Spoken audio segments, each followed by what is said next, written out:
நான் சினிமாவுக்குள்ள பாட்டு எழுத வருகிற பொழுது பெரிய ஜெயண்ட் 2 பேர் இருந்தாங்க, பட்டுக்கோட்டை, கண்ணதாசன். இவர்கள் இருக்கிறச்சே நான் வந்தேன்.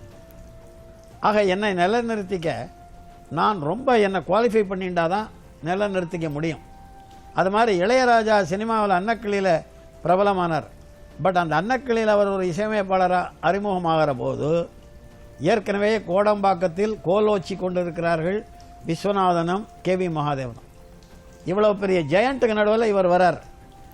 வந்து எப்படா இவ்வளோ பெரிய இசையமைப்பாளராக இவர் பரிணாமம் பெற்றார் அப்படிங்கிறத விளக்கத்தான் நான் இவர் இந்த மாதிரி கர்நாடக ராகங்களை எல்லாம் பயன்படுத்தி இந்த புகழுக்கு இவர் 100 விழுக்காடு தகுதியானவர்னு சொல்கிறேனே தவிர இதனால் மற்ற இசையமைப்பாளர்களுடைய மதிப்பையோ புலமையோ குறைத்து பேசுவதாக ஆகாது.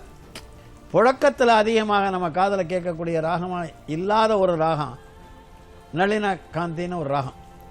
இந்த நளின காந்தி ராகத்தில் ராஜா சார் வந்து ஒரு பாட்டு பண்ணியிருக்கார். கலைஞன் படத்தில் கமல்ஹாசன் ஆக்ட் பண்ணி சிவாஜி அவங்க தயாரித்த சிவாஜி ஃபிலிம்ஸ், சிவாஜி ப்ரொடக்ஷன்ஸ் அவங்க தயாரித்த படம். அது ஒரு டூயட்டுன்னு நினைக்கிறேன் நளின காந்தி ராகத்தில். அந்த பாட்டு வந்து இது வந்து அந்த ரேர் ராகம், அதை பயன்படுத்திருக்காரு. சகரி மா பனிசா, அது வக்ரமா போற ஒரு ராகம்.